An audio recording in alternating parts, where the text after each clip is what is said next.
Vamos a Juan capítulo 19 esta mañana y vamos a leer de los versículos 30 al 34.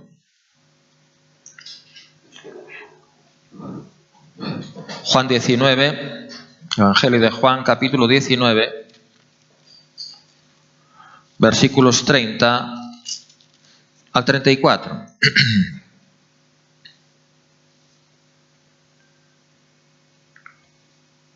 Bueno, del 31.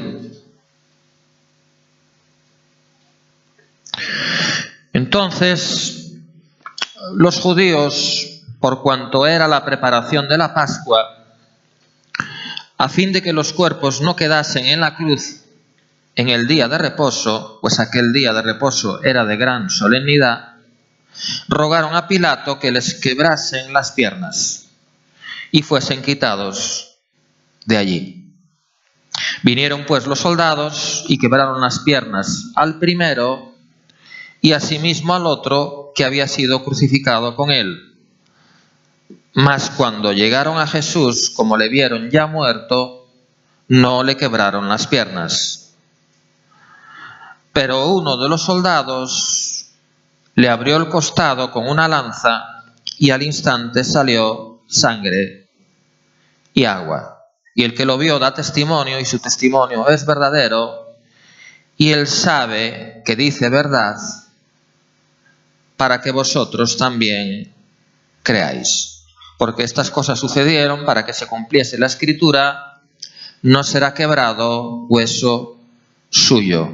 Y también otra Escritura dice: mirarán al que traspasaron.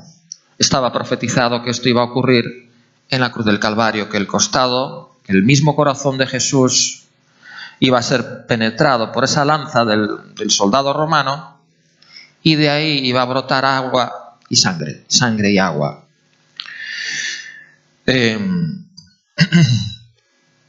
Ya hemos dicho muchas veces, de acuerdo a Mateo 26, vamos a recordar brevemente Mateo 26, lo que significa la sangre. Luego iremos a lo que significa el agua. ¿Por qué tuvo que brotar del costado del mismo corazón de Jesús sangre y agua?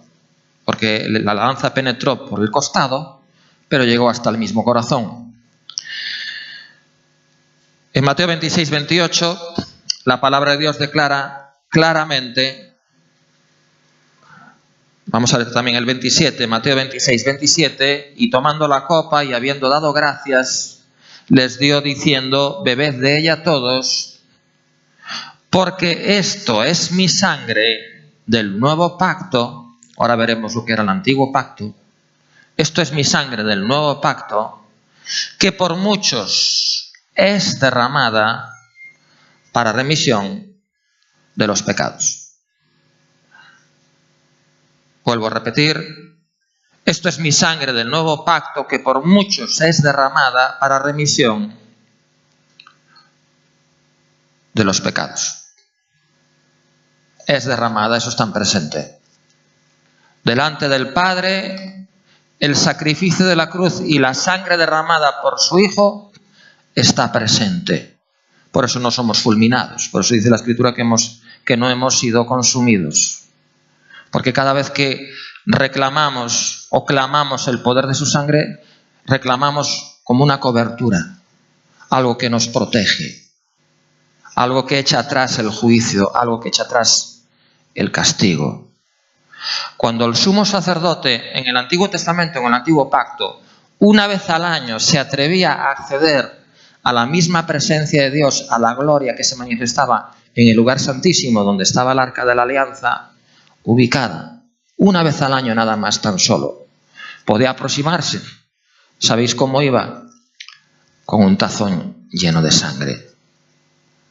Sangre animal era la que había entonces, que era un tipo, era un cuadro, una figura de la sangre del Hijo de Dios. Y cuando entraba en el lugar santísimo con temor y temblor, con temor reverente y gran temblor, no nada más iba en su propio nombre, iba en representación de todo el pueblo.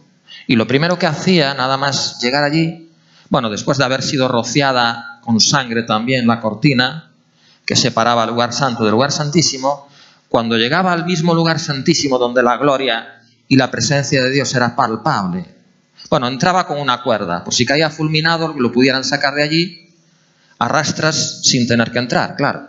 Acordaros de Uza.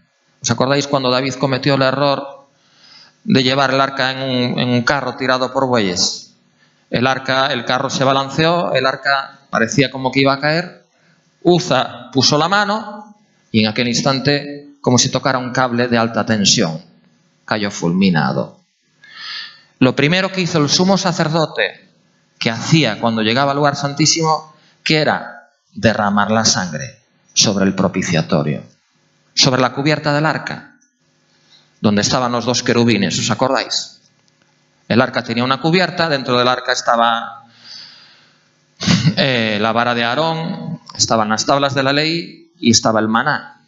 Pero la cubierta del arca, que tenía una figura de dos querubines, llamada propiciatorio, sobre esa cubierta tenía que ser derramada la sangre. Y de esa manera el juicio no caía. O sea, la sangre echaba atrás y la sangre permitía el acceso a la misma presencia de Dios. Por eso cuando Jesús expiró en la cruz, cuando Él dijo consumado es, el velo del templo se rasgó, indicando con ello que el camino a la misma presencia de Dios quedaba abierto. Y por eso está escrito que nos acerquemos con confianza. Lleguémonos pues confiadamente ante el trono de su gracia para alcanzar misericordia y para hallar gracia para el oportuno socorro. Todos esos beneficios nos los compra su sangre. Por eso leímos aquí en Mateo, esta es mi sangre del nuevo pacto que por muchos, no dice por todos, porque no todo el mundo acepta. Dios no quiere que ninguno perezca, Dios quiere que todos procedan al arrepentimiento, pero es decisión de cada uno aceptar su sangre o rechazar su sangre. Pero la sangre ahí está y es presente, es derramada en tiempo presente delante del Padre, es presente ese sacrificio, es derramada por muchos. ¿Para qué? ¿Con qué propósito? Dice ahí claramente, para remisión de los pecados. No hay otra forma, como vamos a ver ahora, para remisión. Remisión, la palabra remisión significa perdón. La palabra remisión significa olvido. Dios se olvida del tema. Tú te arrepientes, tú confiesas, Dios echa tu pecado tras sus espaldas. En el mar del olvido. Se olvida de él. Dios no nada más lo perdona, Dios lo olvida. Pero la palabra remisión no nada más significa perdón y no nada más significa olvido. Significa liberación. Significa libertad. Significa que uno es hecho libre. ¿Libre de qué? Libre de la esclavitud del pecado. Libre de toda culpa. Libre de toda condenación. Libre de esos pensamientos y sentimientos que muchas veces nos atenazan y nos atormentan. Y uno se angustia por dentro, pensando en lo que hice, en lo que dejé de hacer o en lo que debería hacer. Bueno, la sangre se lleva todo eso. Eso es lo que significa la palabra remisión. Libertad.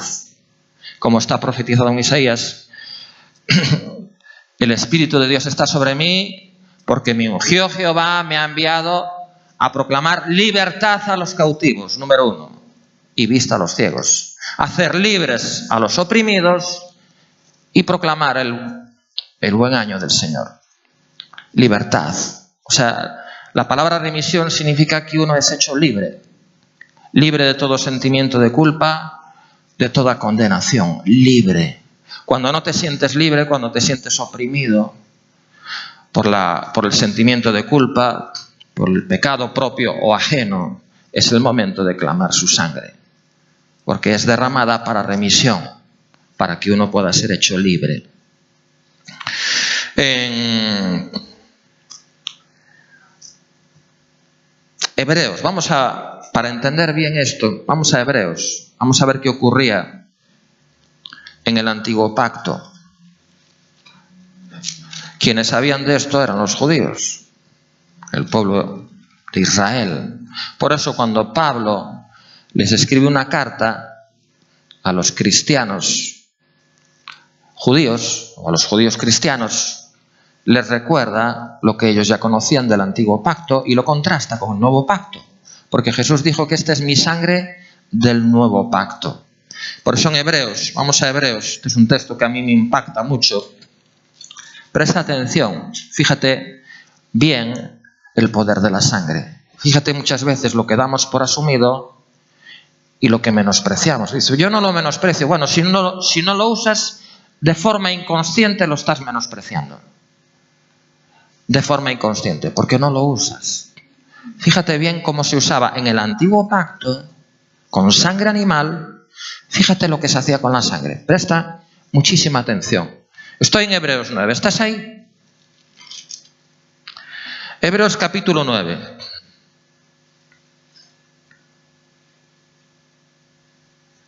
Vamos a leer a partir del 13. El 13 en adelante, hasta el 22, yo creo. Hebreos 9 del 13 en adelante. Fíjate bien lo que dice ahí.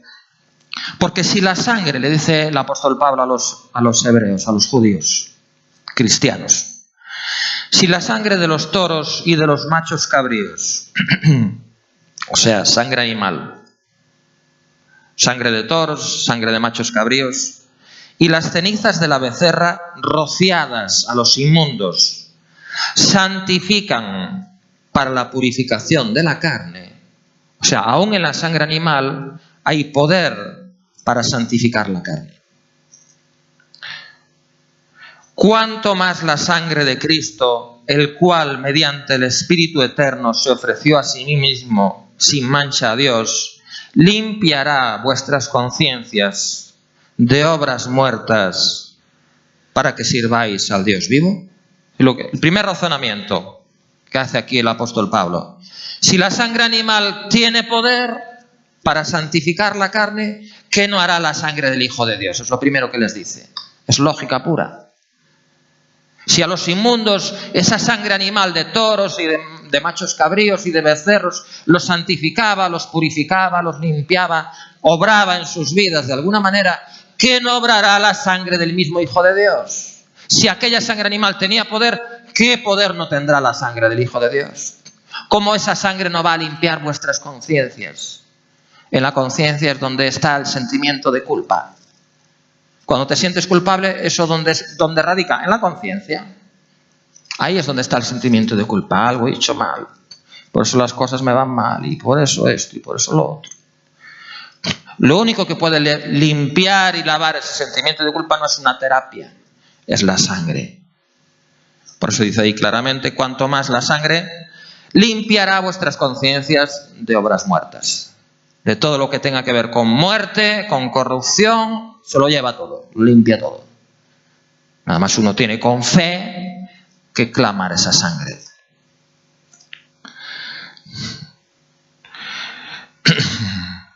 Para que sirváis al Dios vivo. Versículo 15. Así que, vamos a seguir leyendo. Fijaros qué capítulo. Por eso es mediador de un nuevo pacto, para que, interviniendo muerte para la remisión de las transgresiones, ya el Señor había dicho que esta es mi sangre de nuevo pacto para remisión de los pecados. Es derramada por muchos para remisión. Dice, para que, interviniendo muerte para la remisión de las transgresiones que había bajo el primer pacto, los llamados reciban la promesa de la herencia eterna. Los llamados reciban la promesa de la herencia eterna. No es una herencia temporal, es una herencia para siempre. Nadie te la va a poder quitar. Porque donde hay testamento es necesario que intervenga muerte del testador. Si hay un testamento donde tu padre te dice que te va a dejar esto, esto y lo otro, hasta que muera, tú no puedes recibir lo que está en el testamento. El que hizo el testamento, el testador, tiene que morir para poder recibir tu la herencia. Pero el testador ya murió. Por cuanto ya murió, ya puedes ser receptor de la herencia, de lo que estaba escrito, que iba a ser para ti. Porque, versículo 17, el testamento con la muerte se confirma, pues no es válido entre tanto que el testador vive, de donde ni aun el primer pacto fue instituido sin sangre. El primer pacto, el antiguo pacto, el viejo pacto, el pacto que Dios estableció con el hombre, en particular con el pueblo de Israel. Era un pacto específico que Dios estableció con Abraham y luego con su descendencia, y que quería que ese pacto se extendiera a todas las naciones. Ese pacto, ese testamento, fue escrito con sangre. Fue instituido con sangre animal, pero con sangre. Dice, de donde ni aun el primer pacto fue instituido sin sangre. Porque, fíjate bien lo que dice ahora, versículo 19. Habiendo anunciado Moisés todos los mandamientos de la ley a todo el pueblo, fíjate lo que hizo Moisés. Estamos hablando de Moisés. Ya llovió desde entonces. Fíjate lo que hacía Moisés. O sea, después de proclamar la ley, de dar los 10 mandamientos al pueblo, dice, tomó la sangre animal, tomó la sangre de los becerros y de los machos cabríos, con agua, lana, escarlata y hisopo, y roció. Fíjate lo que hacía con la sangre. Roció el mismo libro, o sea, la ley, y también a todo el pueblo, a la gente. ¿Te puedes imaginar qué culto era ese? Rociando con sangre a todo el mundo. Y también a todo el pueblo diciendo, esta es la sangre del pacto que Dios os ha mandado. Y además, que no quedó ahí la cosa, y además de esto, roció también con la sangre el tabernáculo, o sea, el templo, todo rociado con sangre. Fijaros la importancia que tenía la sangre, y era sangre animal. Todo el templo rociado con sangre. Roció también con la sangre del tabernáculo y todos los vasos del ministerio. Es decir, que todo el ministerio, todos los instrumentos que se utilizaban en el servicio, en el ministerio, por parte de los sacerdotes, por parte de los levitas, cualquier instrumento sagrado destinado a uso para servicio del Señor, tenía que ser rociado con sangre.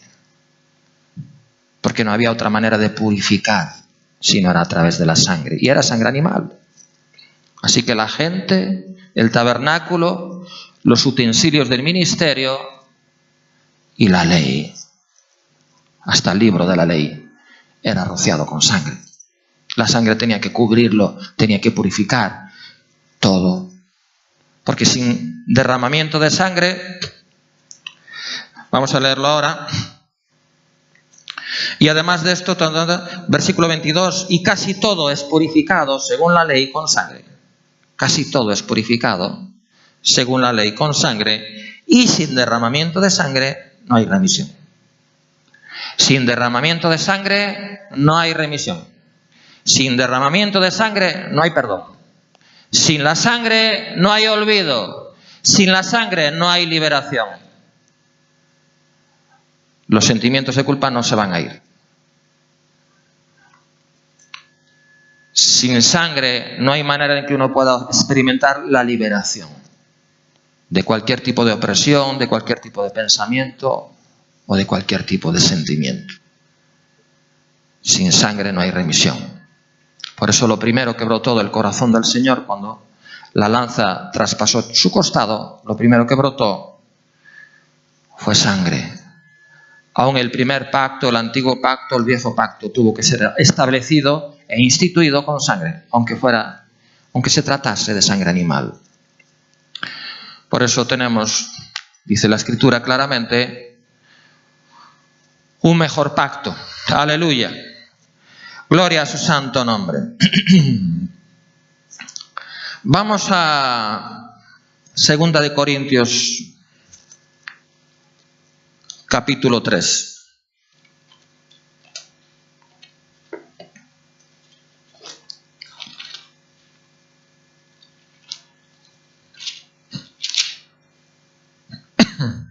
Segunda de Corintios, capítulo 3.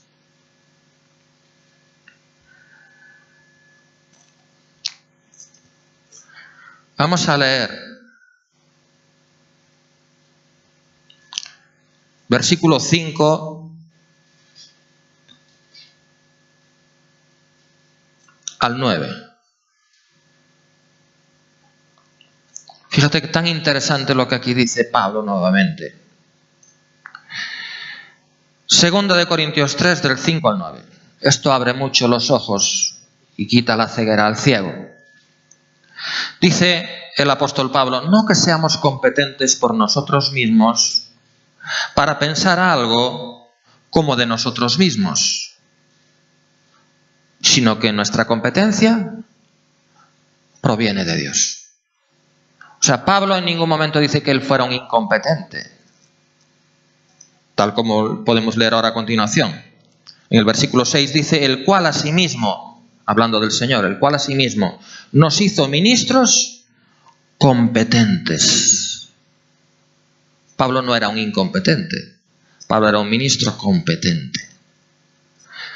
Nos hizo ministros competentes de un nuevo pacto. Ahora, él decía, yo no soy competente por mí mismo, por mis estudios, por mi preparación, por mi formación, por mi teología. No, no, no. Dios me hizo competente, por eso soy competente. Nuestra competencia viene de Él. Y ahora vamos a ver cómo es que Pablo tuvo esa competencia. Vaya si era competente, más competente que él, ya no hay nadie. Ministro más competente que él, yo no conozco ninguno. Dice, estoy en 2 de Corintios capítulo 3. Versículo 6, el cual asimismo nos hizo ministros competentes de un nuevo pacto, y ahora especifica qué es eso. No el de la letra, no el de la letra, sino del Espíritu, porque la letra mata, mas el Espíritu vivifica. Y si el ministerio de muerte, grabado con letras en piedra, fue con gloria, tanto que los hijos de Israel no pudieron fijar la vista en el rostro de Moisés a causa de la gloria de su rostro, la cual había de perecer, no podía mirarla a la cara, tenía que cubrirse con un velo después de venir y de estar en la misma presencia de Dios en el monte Sinaí, recibiendo las tablas de la ley, recibiendo las instrucciones de cómo edificar el tabernáculo. Su rostro brillaba tanto que les cegaba. Tenía que cubrirse con un velo. Y esto estamos hablando en el antiguo pacto, con sangre animal. La gloria fue grande, ¿verdad? Y era un pacto instituido bajo la sangre animal. Acordaros lo que hacía Moisés, rociar todo con sangre animal. Desde la gente al tabernáculo, todo. El propio pueblo. Entonces, versículo 8 dice, ¿cómo no será más bien con gloria el ministerio del Espíritu? Porque si el ministerio de condenación fue con gloria, mucho más abundará en gloria el ministerio de justificación. El ministerio de justificación. Me llama muchísimo la atención lo que dice el versículo 6 al final. La letra mata, mas el Espíritu vivifica. La letra mata. ¿Por qué? ¿A qué se referirá eso de que la letra mata? Porque dice claramente, la letra mata, mas el Espíritu es el que da vida. O sea, la letra es letra muerta, a no ser que el Espíritu la vivifique. A no ser que el Espíritu dé vida. Fijaros, el error del ser humano es desde el principio, desde el mismo huerto de Edén. Cuando Dios le plantó allí mismo, delante de sus narices, el árbol de la vida, tipificando al Señor Jesús. Y después estaba el árbol del conocimiento, el árbol de la ciencia, del conocimiento del bien y del mal.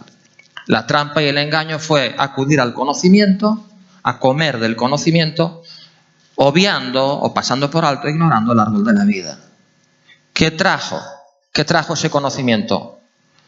Muerte. Les trajo muerte. Perdieron la cobertura de gloria, perdieron la presencia de Dios, tuvieron que irse del huerto. Porque acudieron al conocimiento sin haber pasado primero por el árbol de la vida. ¿Qué decía aquí Pablo? Sí, soy competente. Soy un ministro competente del nuevo pacto, pero mi competencia viene de él. ¿De dónde venía la competencia de Pablo? De haber ido primero al árbol de la vida. ¿Qué es lo que nos hace competentes? Cuando acudimos al árbol de la vida. Cuando acudimos al árbol de la vida. Clamamos su sangre y luego viene el fuego. Y luego viene el Espíritu. Y luego viene la palabra avivada. Vamos a comprobarlo en Tito capítulo 3. En Tito capítulo 3. Aquí lo clarifica bastante. Vimos por un lado la sangre como del costado de Jesús salió sangre, pero no nada más salió sangre, salió agua también. Quizás convendría, antes de leer Tito, vamos a Efesios, un momentito, a Efesios 5, para aclarar, para clarificar lo que el agua significa. Porque del costado de Jesús salió sangre, pero también agua, no nada más sangre, sangre y agua. ¿Y qué significa el agua? Pues en Efesios 5, ahí lo dice clarito.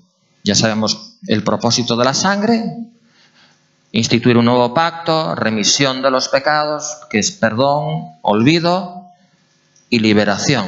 ¿Pero qué significa el agua? Bueno, pues en Efesios 5, ahí clarito. ¿Qué dice en Efesios capítulo 5, versículo 25?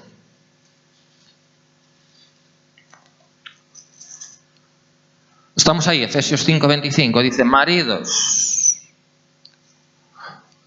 Aquí estamos 3, por lo menos, maridos, ¿no? Dice: maridos, amad a vuestras mujeres. Hasta ahí parece fácil. Lo difícil viene a continuación. Amad a vuestras mujeres, así como Cristo amó a la iglesia. Eso ya es más complicado. Amad a vuestras mujeres, así como Cristo amó a la iglesia y se entregó a sí mismo por ella. O sea, los maridos deben amar a sus esposas al grado de estar dispuestos a sacrificarse por ellas. Porque es como Cristo amó a la iglesia, ¿o no? Se entregó a sí mismo en un sacrificio vivo y santo y agradable. Así como Cristo amó a la iglesia y se entregó a sí mismo por ella. ¿Por qué Cristo se entregó por la iglesia? Para santificarla, habiéndola purificado en el lavamiento del agua por la palabra.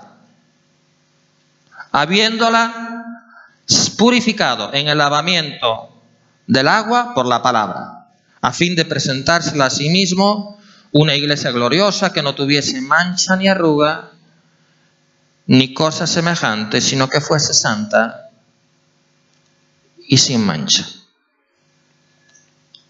Bueno, leímos antes en Hebreos que casi todo, no todo, casi todo era purificado con sangre. Casi todo, pero no todo. ¿Y qué acabamos de leer ahora? Que los maridos deben amar a las mujeres como Cristo amó a la iglesia, entregándose a sí mismo por ella para purificarla, para santificarla. ¿Cómo? ¿Qué dice ahí el versículo 26?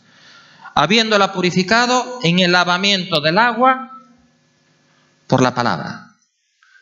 Así que el agua también es para purificar y para santificar. Porque casi todo, pero no todo, es purificado con sangre. Se necesita también el agua de la palabra. Porque dicen el lavamiento del agua por la palabra. En el lavamiento del agua por la palabra. El agua es para limpiar, para lavar, para purificar. Ahora, ¿cómo actúa el agua? Ese agua que limpia, que purifica y que santifica, ¿cómo actúa? Por medio de la palabra. O sea que en la palabra de Dios encontramos el mismo efecto del agua. Tú cuando te lavas, ¿qué utilizas? Agua, ¿o no? ¿Hay alguien que se duche sin agua? Nadie. Bueno, pues el poder santificador y purificador del agua en el ámbito natural tipifica el poder regenerador, lavador, limpiador, purificador y santificador de la palabra de Dios. De la palabra que limpia y que purifica. Por eso dice ahí en el lavamiento del agua por la palabra. Muy bien, ahora sí, ya entendemos lo que significa el agua. Significa la limpieza que obtenemos y que recibimos a través de la palabra. ¿Tú sabes que esta palabra te limpia?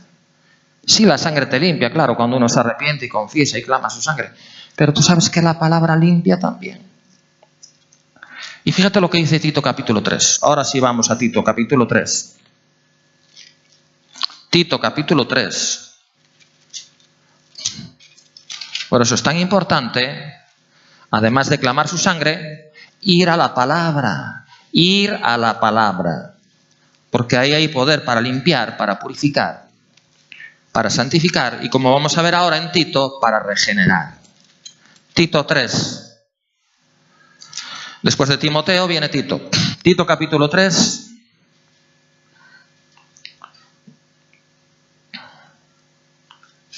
Vamos a leer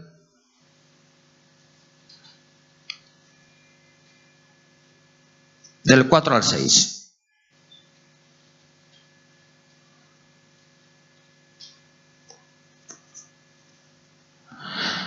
¿Estáis ahí? Tito capítulo 3, versículos 4 al 6.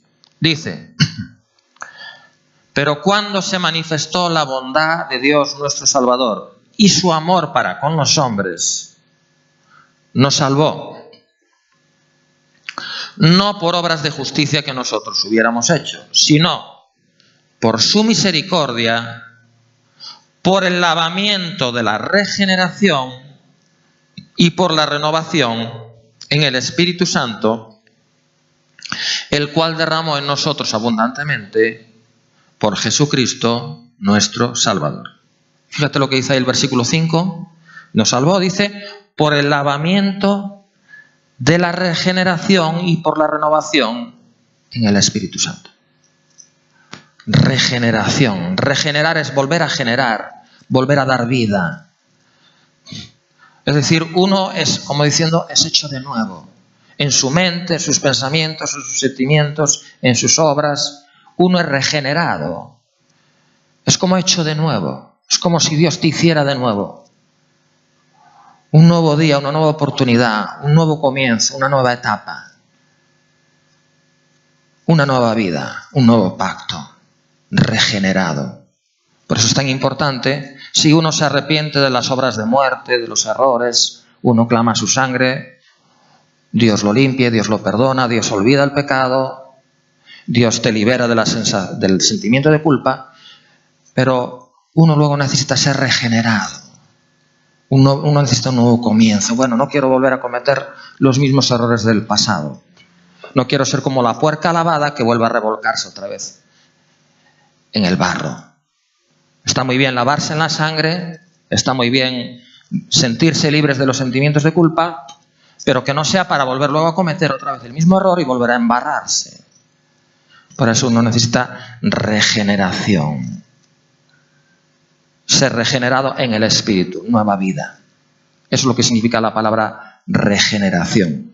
Y para eso, ahí es donde interviene la palabra vivificada por el Espíritu, porque la letra mata, pero el Espíritu vivifica. Necesitamos ir a la palabra y que esa palabra esté avivada o que esté vivificada por el Espíritu Santo, porque eso es lo que lo cambia todo. Muy bien, quizás, recordar lo que decía Jesús en Juan 6:63. En Juan 6:63.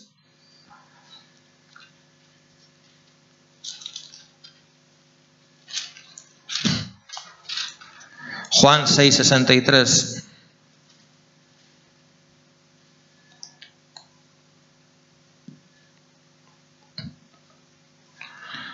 Fijaros si es importante acudir primero al árbol de la vida. Uno no puede ir en plan, no sé, conocimiento teológico. A ver, voy yo por mí mismo. Porque Pablo decía, sí soy competente, soy un ministro competente, pero soy competente porque Él me hizo competente.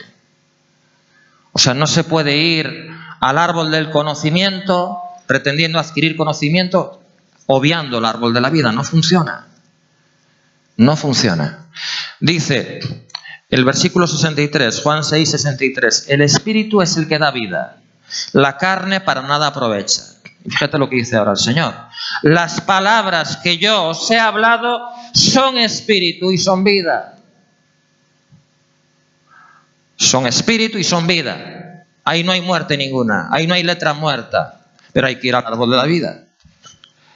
O sea que antes de ir a la palabra uno tiene que ir a Jesús y orar y decir, como oramos hoy aquí. ¿Por qué oró Isabel por la palabra antes de que yo predicara? ¿Por qué lo hizo? Porque si el Señor no interviene, ¿qué puedo hacer yo? Letra muerta. Pero las palabras que yo he hablado son espíritu y son vida. Necesitamos de Él. Necesitamos depender de Él. Porque Él es el que nos hace ministros competentes. ¿De dónde viene nuestra competencia? De Él. Cuando hacemos algo es porque Él nos permitió hacer algo, es porque Él nos hizo competentes para hacer ese algo. Está tan claro como el cristal. Cuanto más creces, más pequeño te vuelves, más dependiente te haces. te das cuenta que por ti mismo nada. Por eso siempre oramos, no como un rito, no como una costumbre, no como una tradición, no como una ceremonia. Yo incluso a veces oro para mis adentros también. ¿Por qué? Porque soy consciente, sé que si Dios no me ayuda, si Dios no está en el ajo, no tengo nada que hacer, no puedo hacer nada. Y vosotros vais a salir igual que entrasteis. A no ser que el Señor intervenga.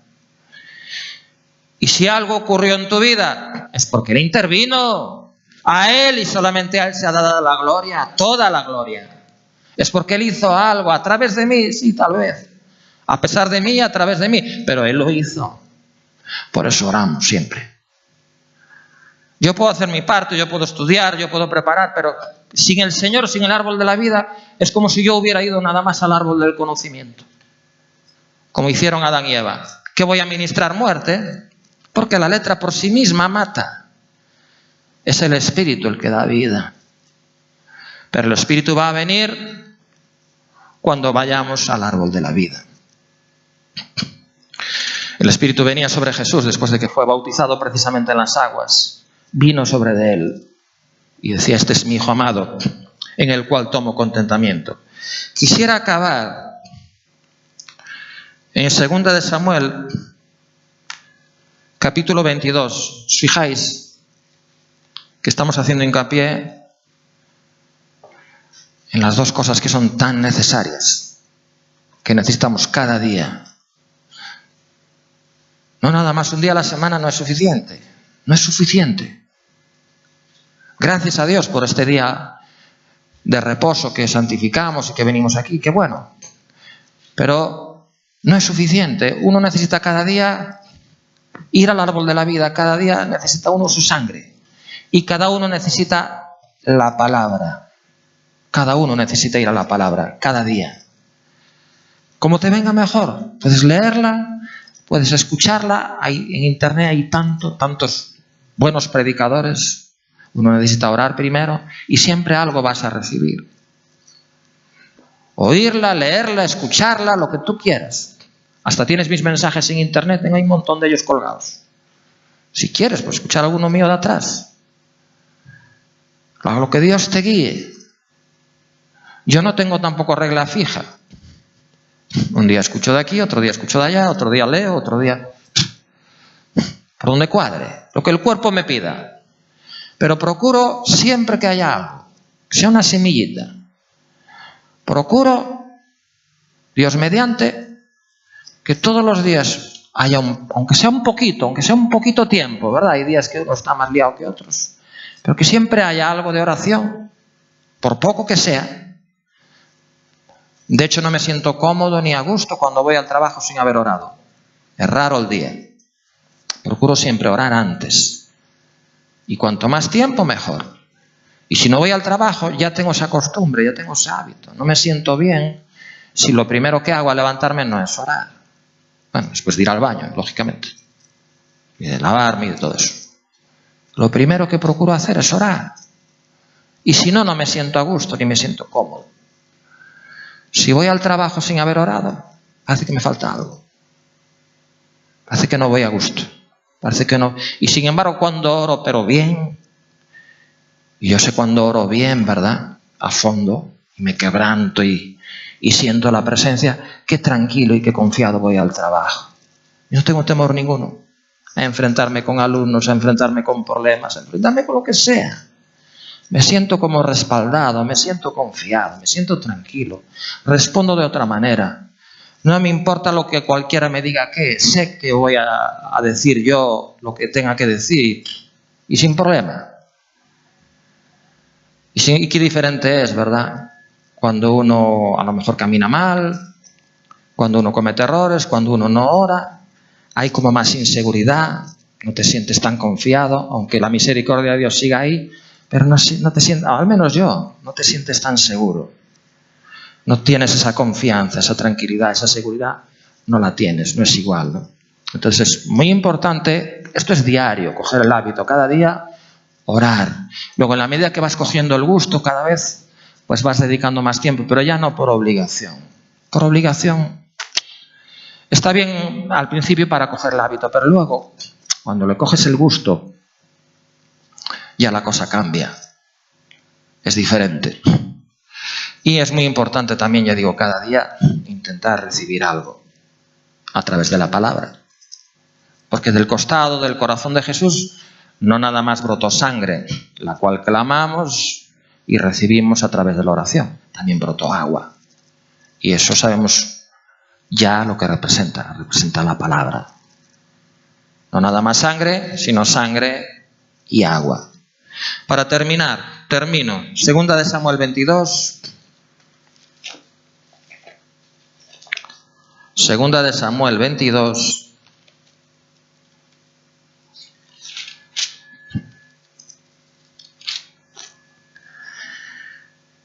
Versículo 36.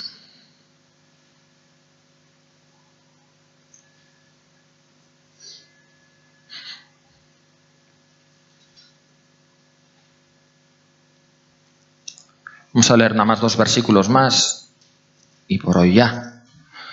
¿Qué dice segunda de Samuel 22, 36? Dice: me diste a sí mismo el escudo de tu salvación y tu benignidad. Y tu benignidad significa tu bondad amorosa o tu amor bondadoso. Tu benignidad me ha engrandecido. Tu benignidad, tu amor bondadoso me ha acrecentado. Tú sabes que el propósito de Dios es engrandecerte. Porque está escrito. Amado, yo deseo que tú seas prosperado en todas las cosas. Dios no nos quiere, aunque a veces pasemos por el valle de sombra de muerte, ¿verdad? Forma parte del camino, pero el camino es así, hacia arriba. ¿Qué dice ahí? Que su benignidad nos ha engrandecido. O sea, Dios quiere engrandecerte. Ahora, ¿cómo lo va a hacer? A través de la provisión que Él ya hizo, a través de la sangre y del agua. Así es como viene. Y fíjate por último lo que dice el Salmo 71, 21. Salmo 71, 21.